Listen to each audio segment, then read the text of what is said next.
couldn't. I love the night. That's the only time I feel really alive. That's what David wanted. Blood, I was to find, was a necessity as well. A vampire in love with a slayer. It's rather poetic. I am the monster the breathing men would kill. I am Dracula. Good evening, my fellow vampire lovers. The sun is going down, and you know what that means. It's time for me to record another episode of my podcast, The Beautiful Dead. As always, I'm your host, Lena Nazari. If you want to find me, if you want to see what I'm doing, if you want to request things, I highly recommend that you subscribe to the channel so you can see all my posts, or you find me on Instagram, which is The Beautiful Dead Podcast. You're going to see a lot about me working out. I actually just got back from the gym. I'm fresh from the gym right now. But you also get to see all my escapades. I just did the Vampire Masquerade Ball in New Orleans. I do things with my books where I do different events. So you'll get to see all the stuff that I'm up to, especially around the holidays. I like to post more, but that's how you can get in touch with me. So this is viewer requests month, and I will tell you, I ask on YouTube and I ask on Instagram, and they usually fill up pretty fast. So we have November, then December is all Underworld, which is all, so many people have asked me to do Underworld. And Tony and I on his channel, Hack the Movies, we've already done What's the Worst Underworld, but we're gonna do this the same way we did Subspecies in in July, which is we did What's the Worst on his channel, and then on my channel we dig down and we really talk about each individual movie. So one will be next week, and then all the way through December we'll do all 5 of the Underworlds. Then January is another viewer requests month, which is already full. February, I already have an idea, but then March, we're gonna do more viewers requests. So you need to be following me so that you can throw your requests out there. That being said, shoot your shot, man. Just comment on one of my videos, something you want me to cover, and I might just do a bonus episode. If you're watching this, you're the first to hear that there's going to be a surprise bonus episode in December. I'll let you know what it's going to be on Thanksgiving Day. But shoot your shot, man. Tell me what you want me to cover, and I might just do an extra video and throw it out there because I want to do it. So sometimes with the requests, it's one that I already did, but it's when the podcast was audio only, so it's time to bring it to YouTube like I did last week with Dracula 2000. Sometimes it's something I already did, so if I already did it, I'll just show you that you can go right to the video now. Sometimes it's something I have never heard of, which is my favorite. I love when I get told about something that I've never heard of. So this is one of them. Today we are talking about Dracula Rising, and this was requested by Matt Fig 8895. So thank you, Matt. He requested it, and I had never heard of it, so I found it on DVD and I watched it, and we are here tonight to talk about it. I don't know how I missed this one. It was 1992. That was Bram Stoker's Dracula year, so I was definitely chin deep in vampires, but somehow I missed this one. So we are going to talk about it tonight. Spoiler alert, if you don't know what I do, if this is your first time here, hi, hello, maybe click subscribe for me. I don't know. But I will talk about everything from beginning to end.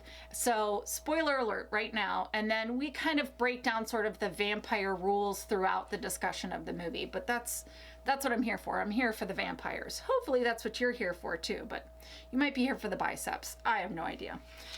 All right, let's get into it. If you can't tell, I am highly caffeinated, so I'm gonna try and go nice and slow, but let's do this. Dracula Rising. So right out of the gate, I see that Roger Corman produced this. And I know he's been behind some amazing movies, but also some really bad ones. So I was pretty excited to see where this was gonna go. The second Roger Corman popped up, I was like, wait a second. This could be one of two things. Let's find out. So we open on a party. A woman named Teresa is in a beautiful red dress. I want her dress, by the way. And we learn that she's an artist, and this party is to showcase her work. She paints the supernatural, and she even says, I've always been drawn to the supernatural. And as she's talking, this mysterious man steps into the party, and he approaches her and introduces himself as I'm Vlad. Vlad.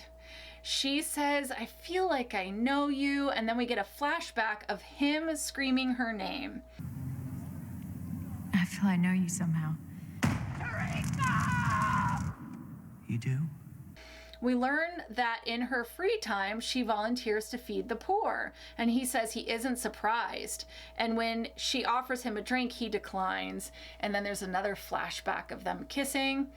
We cut to them dancing in present day, and someone takes a Polaroid of them, which I really need to find a Polaroid camera because those were pretty awesome. I would love to bring that back. A little pricey, but that would be pretty cool. Teresa goes to get the picture, and when she turns back, he's gone.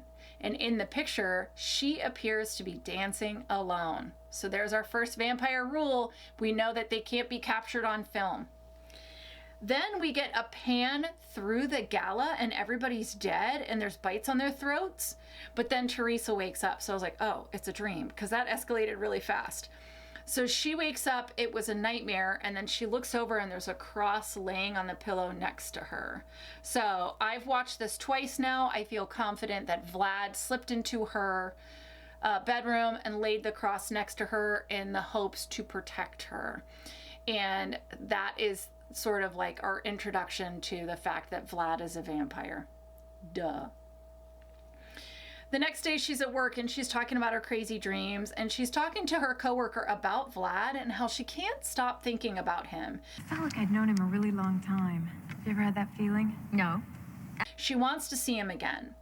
Her coworker shows her a photo and explains it's like a slide.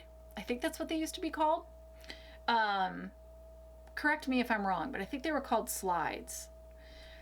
She gets a slide of like a piece of artwork that's obviously very old, needs restored, and the coworker is like, hey, we may be getting some work in Europe. And she looks at the picture and she's like, oh, it's Renaissance, it's like probably nobility or a warrior. Put a pin in that. And then as she's looking at it, the masked man comes to life and sort of startles her. That night, there is the longest pan of her sleeping. There's a lot of that. There's a lot of slow, long panning shots. I don't know if it's to beef up time or if it's an artistic choice, but it does happen a lot in this movie. And the reason I know is because when I go to edit stuff and screen grab, I'm just like, it's literally 15 seconds of like just panning up her body. So anywho, she's sleeping, and as she's sleeping, we see Vlad, which I'm such a sucker for this, by the way. It's probably the 90s thing. I've talked about this before on this podcast, but like the gauzy coverings around the bed. I'm such a sucker for that stuff. So there's like gauzy coverings around the bed, and Vlad shows up at the end of the bed and he's wearing white pants and no shirt and everything's in white. And I'm just like, this is so pretty.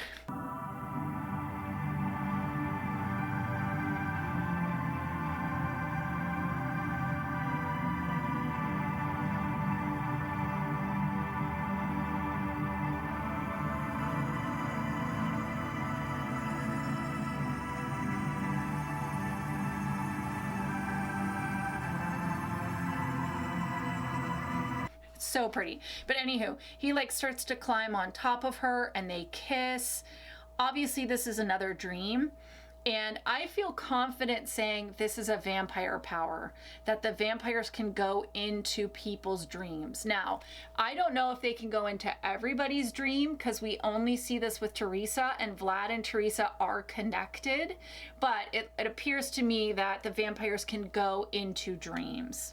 And it's actually not the first time that that's happened in vampire stuff. Then at the end of the dream, he bears Fang, 2 sharp canines on each side. Clearly they're retractable. And then she wakes up. The next day, the coworker's on the phone and tells Teresa they got that job in Eastern Europe. A man named Alex wants her to restore a fresco of a man holding a sword. Cut to her on a train, arriving into a small town and trying to find a ride to a monastery, and that's where the work is at. And nobody wants to take her that far, so she has to like give him a bunch of money for him to take her. Well, then the driver stops short and she says, like, what are you doing? It's up there. And he's like, no, you're gonna have to walk the rest of the way. And then he calls it the Church of Lost Souls, and he explains that they are dead but not dead. Why are you stopping? Could you please take the monastery? Ето ти куфарчето и си продължавай. I don't understand. The top of the hill, the monastery. This is the Church of Lost Souls. What's that? Buried, but not dead. So clearly the villagers know that vampires are in that monastery. So we know they can enter holy places. It's nighttime. She's been waiting outside and Alex comes in. He introduces himself, apologizing for having her wait. And he says he loves to fly, but he hates airplanes. So I am making a very strong assumption that the vampires fly in this world. He leads her to this beautiful room that appears to be like a chapel and asks her if she's Catholic, and she says, I've fallen away. And he has a response to that, and we will find out why. Are you Catholic? Fallen away. Many have fallen away. He tells the history of the building. The brothers who lived in the monastery were overzealous, and he shows her the burned painting that he would like her to restore. And he explains it is a painting of Vlad the Impaler. He removed the heads of all the monks who lived here and then placed them on stakes surrounding the monastery, just as a show of force. Vlad the Impaler.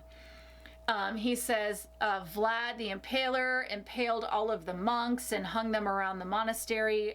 We all know this story, right? So at this point in time, I'm like, okay, where are they going with this?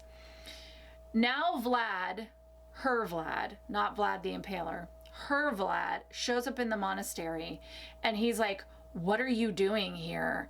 And she says, Alex invited me. And Vlad asks why. And then he's like, you can't stay here. You need to stay in town. Let us take Teresa to her room. No, she can't stay here. Alex pushes back. He wants her there. But Vlad is like, absolutely not. You will not stay in this monastery. And she's like, okay, fine. I mean, it's awkward as hell. I also would be like, okay, fine, if you don't want me here. So she goes into town. When she arrives at the inn, she goes upstairs, she finds her room, and Vlad is waiting in her room. He begs her not to take the job, tells her to leave, and says things are not what they seem. Then he kisses her and then like turns away. We see that his eyes are different. It's kind of hard to see because the picture is not that great, but they're either black or his pupils are very big, but his eyes are different. So he turns away and then he like runs, and she's just standing there like, what the fuck? It's so bizarre.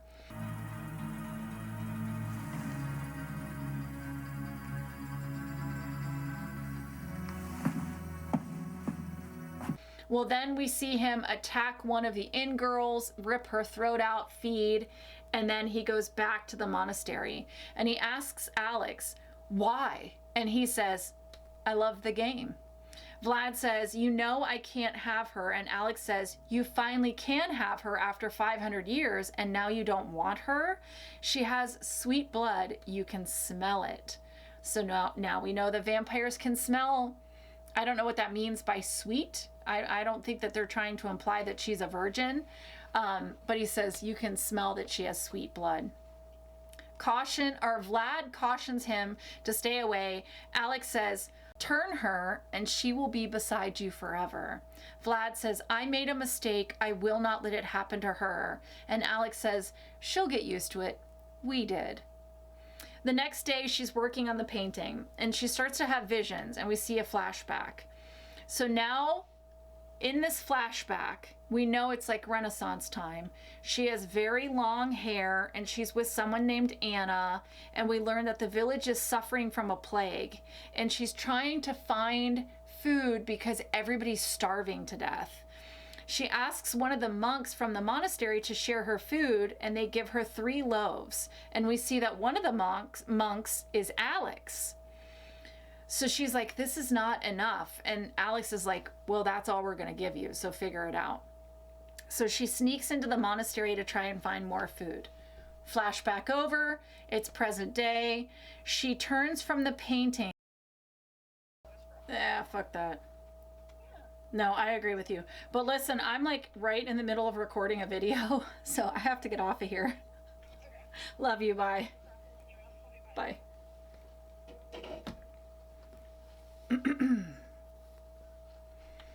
All right, flashback over. It's present day. She's back in the chapel. Then it flips back to the vision.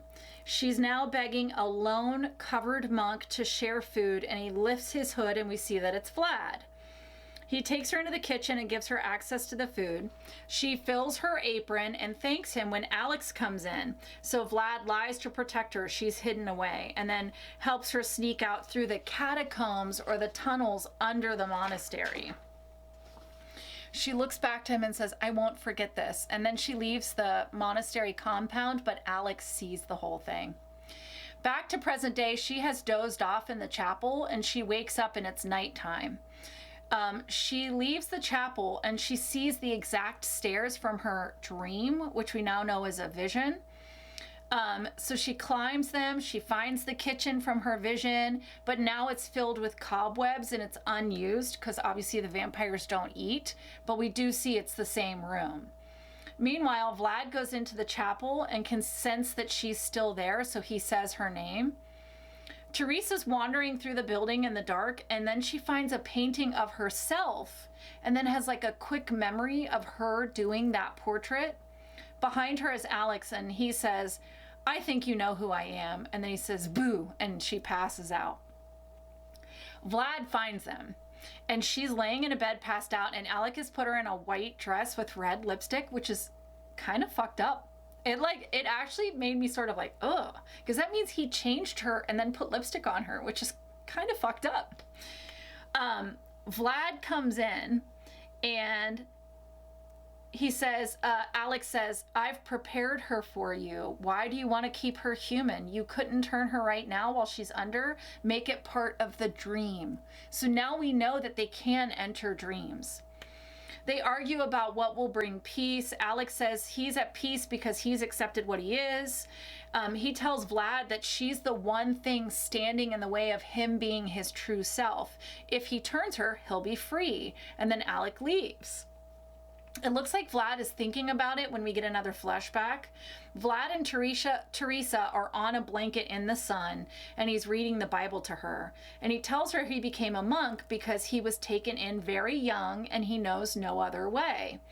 In present day, he has stabbed his palm through this like sharp bedpost, and then he lays the bloody hand on her throat. Then we go back to the flashback. Alec confronts Vlad and Teresa, saying Vlad needs to cleanse himself of sin, and Vlad says they haven't done anything. Alec says that their sinful thoughts are sin and they need to atone. At the monastery, Vlad is being whipped by Alec, and holy shit, does that guy have some nice shoulders. Like, his shoulders look really good. I love a good set of shoulders and like chest. That's my thing on men, but like his shoulders, awesome shoulders. Anywho, the man's being whipped, so I really should be paying attention to that. Alex says, your father's evil blood is in you. You know he still walks the earth as the undead. And Vlad says, I'm not my father. Vampire pause. Okay, so here's what we know. The vampires can only be out at night. They have 2 sharp retractable canines. They do drink blood. We know, I'm pretty sure they can fly. We know that they can enter dreams. And we know that they were monks at one point. So now we know that Vlad is the son of Vlad Tepes III. So I don't know if you guys know this, but Vlad Tepes did have a wife and son that he named Vlad that he sent to a monastery. So I was like, okay, all right. So I think this is the first movie I ever saw use that little tiny piece of history that no one ever talks about. Like, no one ever talks about Vlad's kids, but he did have children, and he did send a wife and child to the monastery. So as soon as he said that, I was like, okay, yes, I'm here, I'm listening, I'm paying attention, you have me, let's go. All right. Present day, Alec comes back and sees that Vlad didn't turn Teresa and calls him a coward. And he's like, if you won't do it, I will. And then he sees the bloody cross on her chest. So that's what Vlad did with his bloody palm before it healed. He put a cross on her chest. So Alex is like, damn you. Flashback. Teresa is talking to her mother's grave and confessing her love of Vlad, even though she knows she shouldn't love him. Vlad arrives at the grave and Teresa says that she should leave, but he comes to her. He does the thing where he puts his finger under her chin.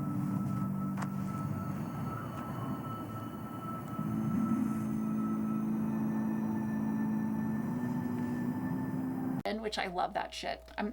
I'm such a romantic. I know I don't seem like it, but I'm such a romantic. So he does the thing where he like lifts her chin and then he kisses her. And then it cuts to them making love in front of a waterfall. They're swimming naked.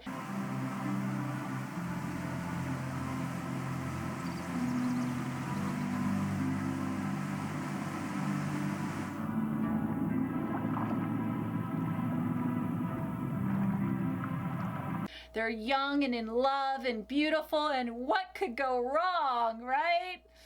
So later, they're back at the monastery and Vlad is confronted by Alec and told, you know, God is always watching you. And Vlad says God has given him the greatest gift and he will serve him by honoring that gift.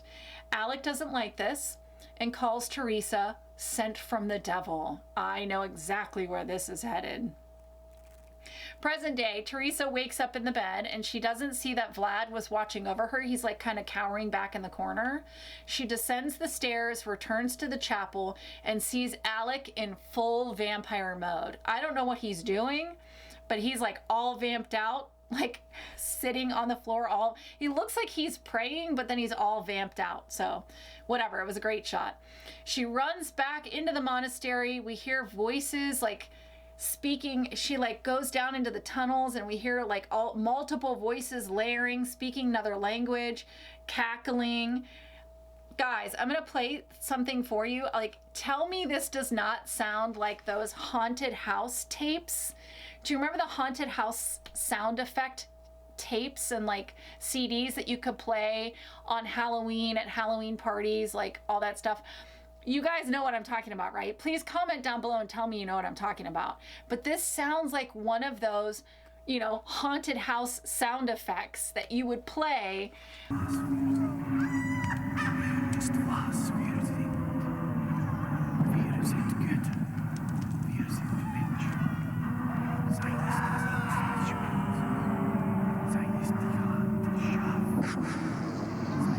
Oh my gosh. Tell me I'm not crazy.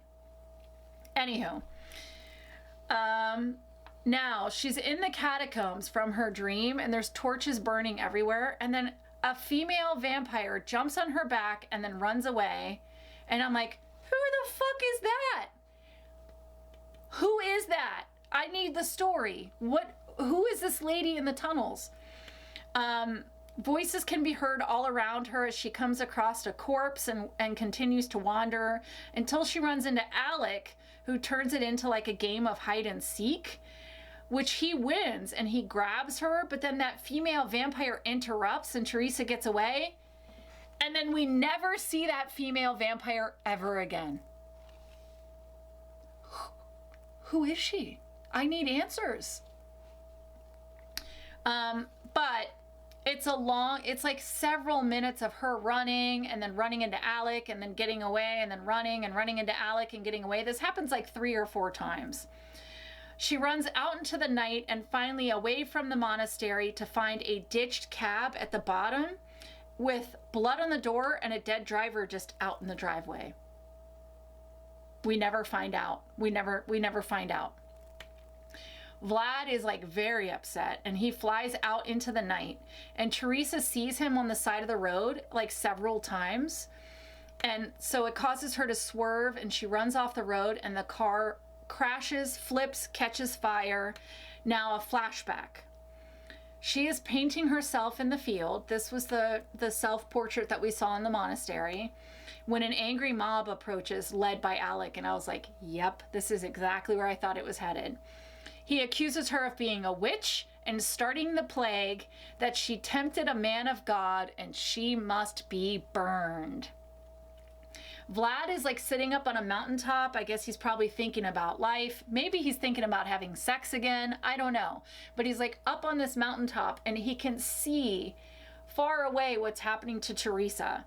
So he jumps on a horse and he's headed down. And he rides to her, but it's too late. She's already been taken to the stake, tied to the stake. They've already set it on fire, and the crowd holds him back as he has to watch her. He's screaming for her, she's screaming for him, and then she says, "I love you," and then she dies.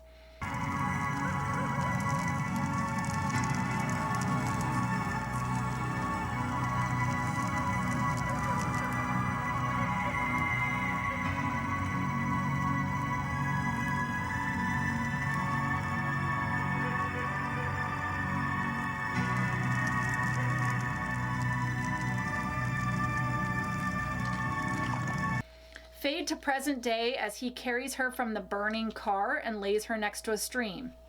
Fade back to the past as he stands next to the remnants of the pyre and the ashes of the person he loves. Alec really cannot read a room, like doesn't even give him a second, and just starts lecturing Vlad about begging for forgiveness and how he committed sin, and says, "May God's will be done." And then Alec and the villagers leave. I'm like, give the man a moment. Like, give him a couple hours. Seriously, dude.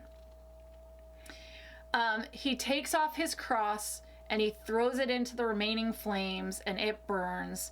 And I would bet $1 million he's going to find his dad.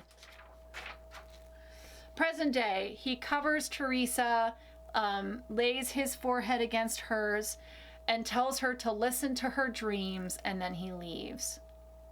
In the past, he approaches a castle, and we hear a man say, "Come to me, my son. I can offer you solace for your grieving heart. Teresa is within your grasp. Come inside." He goes in, and we see that his dad, Vlad the Impaler, is in fact the painting that Teresa was restoring.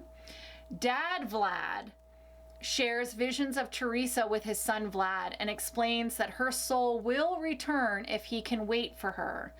He can live forever, await his love to return, but he will have to turn from the light, and he will have to serve his father. Not his heavenly father, his actual father. Dad Vlad takes off the mask, and he's like all kinds of fucked up, and then he bites his son, slices his wrist, and has his son drink his blood. Challenge me and die, and never see Teresa again.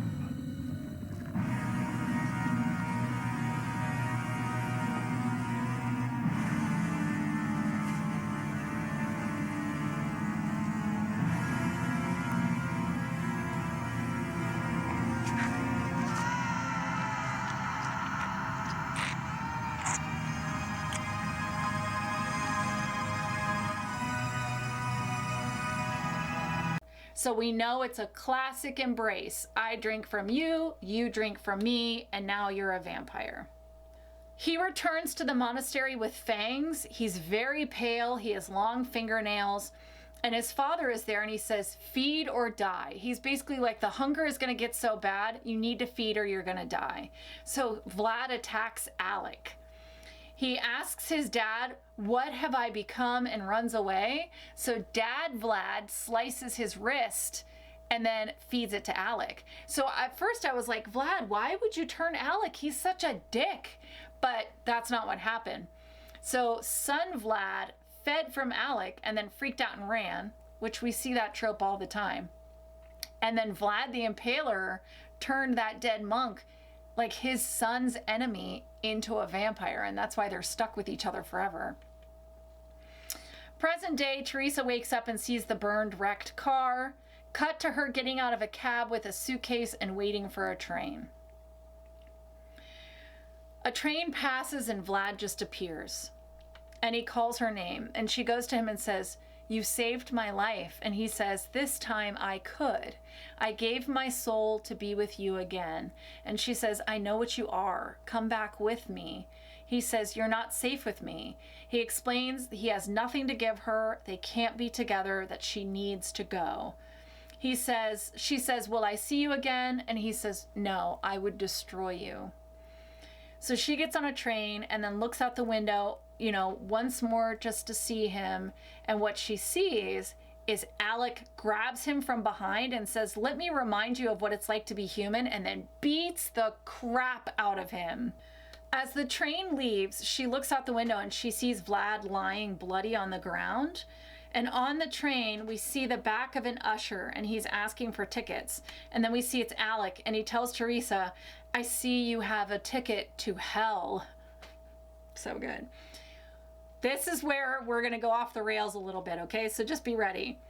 So we cut to this like nightmare landscape. And all of a sudden, Alec and Teresa show up in this landscape. And he tells Teresa to give in, and then he leans in to bite her, and then Vlad arrives in this nightmare dreamscape in all white. Alex says, "You don't have the power to stop me," and he tells Teresa, "You will be mine." But she says, You don't have the power to stop me. You know nothing of true power. You know only hatred. Save your breath. You can do nothing. But you can choose to be with me. Ageless and beautiful forever. I want Vlad. "I want Vlad." Alec throws a stake and Vlad stops it with his hand. Alec shoots lightning bolts and flames from his hands, but that doesn't stop Vlad.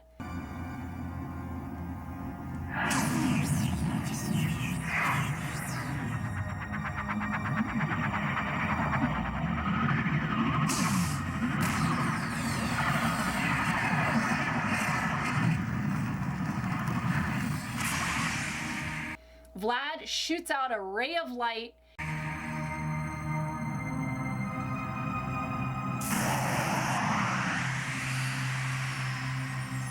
Flock of bats, then attacks Alec.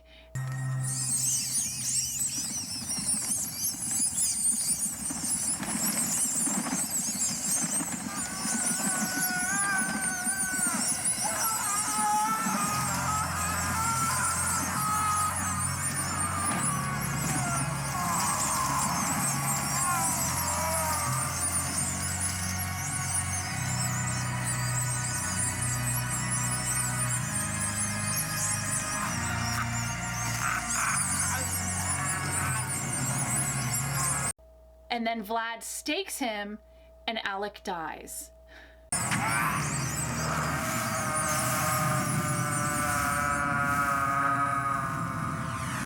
And Alec disintegrates. Then Vlad approaches Teresa and says he was a fool to think that he could resist her. They kiss, and then he starts. So I was like, oh, okay, so they are going to be together. Then he says, I will not rest until I possess you. And I was like, oh my, that's very intense. He says his hunger will only end with his death. And his death is the only thing that will bring her peace. And then he calls the sun and burns and tells her that he loves her. And then she gets to watch him melt down into bones.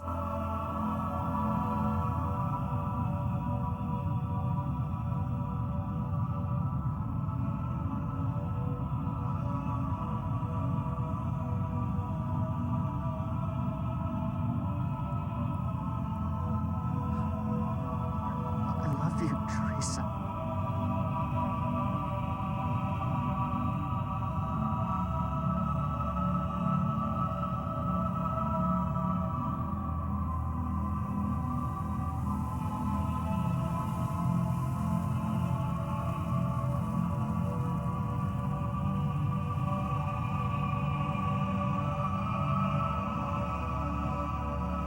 So, you know, romantic, it's not going to horribly traumatize her at all. And it made me think of Riley in Midnight Mass. I was like, oh my gosh. So Vlad calls the son, says, I love you, and then burns in front of her, traumatizes the shit out of her, and then credits. That's it. It's done. That's it. That's how it ends. So, yeah, that just happened. And I'm so glad you guys are watching this on YouTube so you can see what I'm talking about. Because I'm telling you, suddenly they're in a nightmare dreamscape, and then there's lasers and fire bolts, and I'm just like, what am I watching? It was like suddenly we were in Masters of the Universe or something. It's crazy. Anywho, let's talk about it. Tropes I love and tropes I hate. Okay, so you know I'm not a huge fan of Dracula being pulled into things, right? So when I say that, I don't mean like I don't like watching a Dracula movie. I love watching a Dracula movie. What I hate is when I'm watching Buffy the Vampire Slayer and suddenly Dracula shows up, or I'm watching Blade and Dracula shows up. That's the stuff I hate. So this I was okay with, and I'll tell you why in my thoughts. I love flashbacks in a movie. You guys know this about me. And I love the idea of reincarnated love. I love that. Like reincarnated, it's fate. You guys find each other again, that kind of stuff. I just love that stuff. And if you want to hear more about that, then join me in February. That's all I'm going to say. All right, the ratings. How scary or evil are the vampires of Dracula Rising? I'm just looking at Vlad and Alec because we don't get to see a lot of Vlad the Impaler, and I have no idea who the female vampire was in the tunnels, so I can't tell you anything about her. So they are bound by the sun, but Vlad and Alec are direct descendants of Dracula himself. They were made by Vlad the Impaler, which has to be taken into account. They can shoot lasers and lightning out of their hands. They can turn into bats. They can call the sun. I think they can pull you into alternate realities. So that's what I think this nightmare landscape was. I think it was like an alternate reality that they pulled her into. They are definitely a serious threat for humans, but Vlad is so caught up in his love and his humanity, it loses him a point. And Alec just wants so badly to hurt Vlad that it makes him very short-sighted. They're definitely more scary than sexy. They were locked up in a monastery for a while. It doesn't seem like they ever really left the monastery, but clearly they get out because the villagers know about them, and he did kill like a girl in the inn. So we know they go out and hunt and they can fly. That being said, I'm like, so I gave them kind of a safe, middle of the road, 5 out of 10, stakes to the heart for scariness and evil. I actually think Alec was evil as a human. I think he's just an evil dude. How sexy or alluring are the vampires? We know that they have sex. We think they have sex.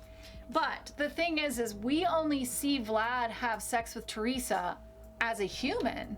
We never see sex once they're vampires, because I think what was happening between Vlad and Teresa was in her dream.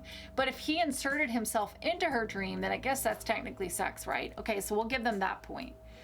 They don't have any kind of special allure. It's not like, you know, the only reason Teresa was drawn to Vlad is because they were lovers and in love in a past life. That was the whole point. So it's not like she saw Alec and was